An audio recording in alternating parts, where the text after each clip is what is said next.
I used to think love was something you fit into your life, like furniture, like plans, like something flexible enough to move around when necessary. I was wrong. When I met her, I wasn't looking for anything serious. That's what men say when they don't yet understand what serious actually costs. Her name was Emily. She asked questions most people avoid. Not aggressively, not to test you, just honestly curious about who you were when no one was impressed. We met at a friend's birthday dinner, too loud to talk properly, too crowded to pretend we were comfortable. She laughed easily, not loud, not performative, like she wasn't trying to be noticed. That should have told me something. We talked later outside. Cold air, paper cups of cheap wine. She asked what I did. I told her. She asked why. That caught me off guard. Most people stop at titles. She didn't. I like building things, I said. Things that last. She nodded slowly. And people? She asked. Do you build those too? I laughed. Not because it was funny, because it was close. We started seeing each other soon after. Nothing rushed, nothing dramatic, just steady presence, text messages that didn't feel like obligations, silence that didn't feel heavy. She had her own life, friends, hobbies, a job she cared about but didn't worship. That balance attracted me. I admired it. I just didn't mirror it.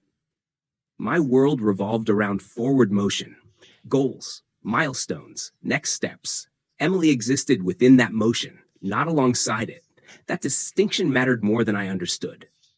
At first, it worked. I made time. I showed up. I listened. I even slowed down sometimes. But slowing down felt temporary, like a pause button I'd eventually release. She noticed things early. I noticed results. One night, months in, we were lying in bed. No phones, no noise, just that quiet that makes truth uncomfortable. Do you ever think about staying where you are? She asked. I turned toward her. In what sense? She shrugged. In life, she said. Not always chasing the next version of yourself. I answered quickly. Too quickly. I don't want to get stuck. She didn't respond right away. She stared at the ceiling. I don't think stillness is the same as being stuck, she said. That sentence followed me for days. As time passed, my schedule tightened. Work expanded the way it always does, quietly, then completely. Emily adapted.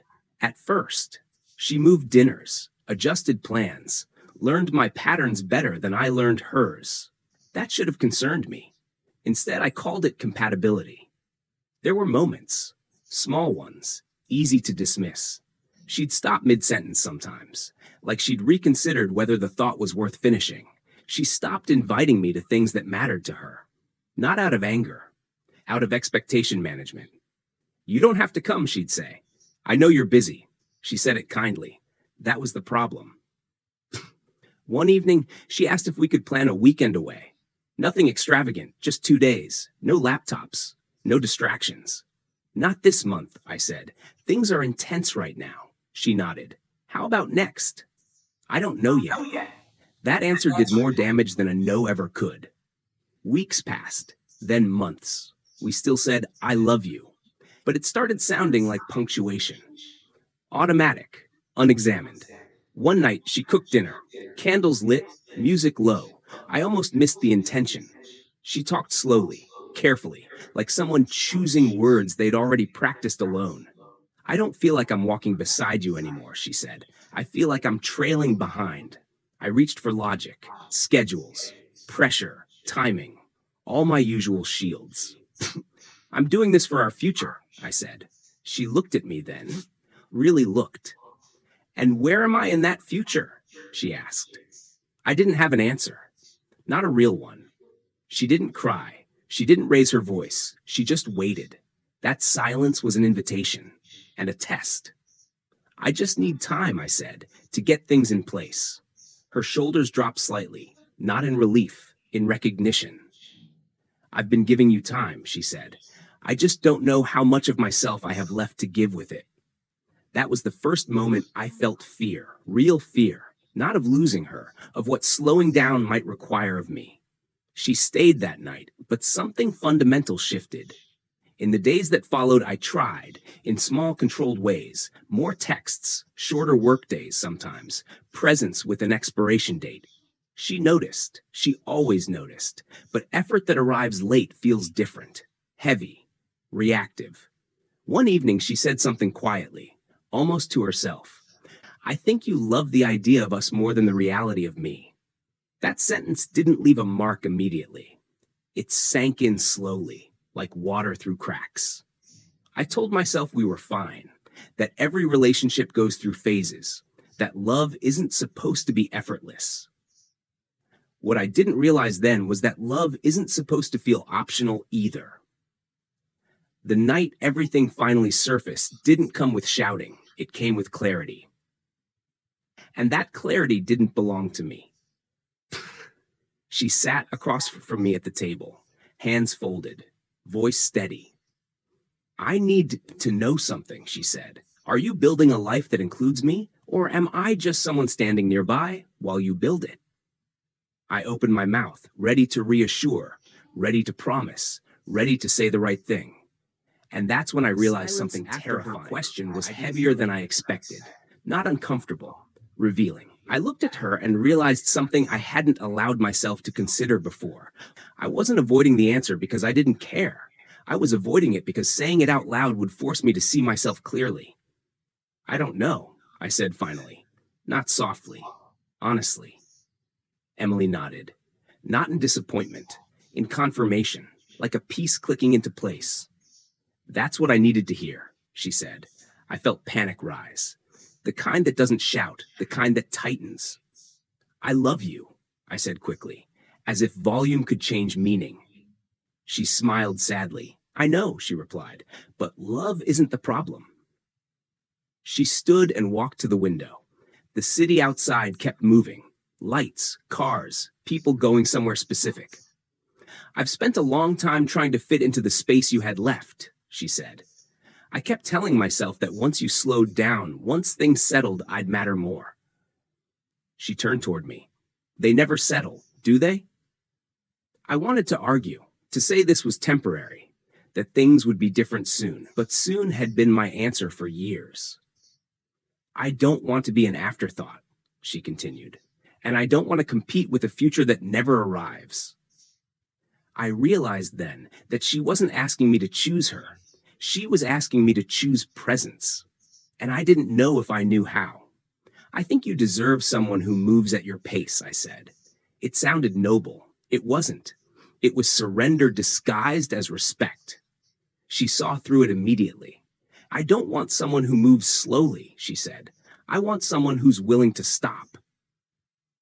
That hit harder than anything else she'd said. She didn't leave that night. We slept in the same bed, but there was distance, not physical, intentional.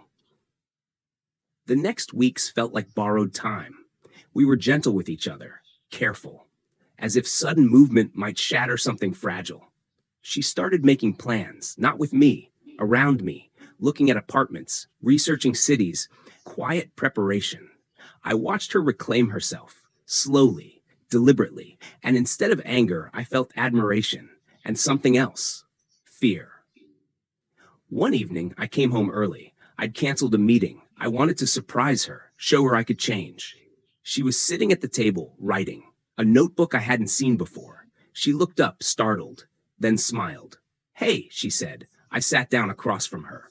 I cleared my schedule, I told her. For the weekend. For us. She closed the notebook. Carefully. I'm glad, she said. Truly. Pause. But I think it's too late for weekends to fix this. I felt something crack. Not dramatically. Internally. I don't want to leave angry, she continued. I don't want to turn this into something bitter. I want to leave while I still recognize myself. When did you decide? I asked. She thought for a moment. I think I decided the day I realized I felt lonelier with you than I did alone. She moved out 2 weeks later. Not all at once. Piece by piece. Books first, then clothes. The house changed quietly, like her absence had been rehearsing for a long time. The final day, I helped carry boxes. We didn't talk much. There was nothing left to explain. At the door, she turned. I hope one day you build a life that feels as full on the inside as it looks on the outside, she said. I nodded. I couldn't speak. After she left, I sat on the floor, not crying, just still, for the first time in years. The months after were strange. Without her, I kept moving. Work continued, achievements accumulated, but something was missing. Not her presence, my awareness. I started noticing moments, silence, my own avoidance, how often I postponed connection in favor of control. I realized something uncomfortable. I hadn't been afraid of commitment. I'd been afraid of intimacy, of slowing down enough to be seen. A year later, I ran into her, by chance, at a cafe. She looked different, not happier, more grounded. We talked, briefly, kindly.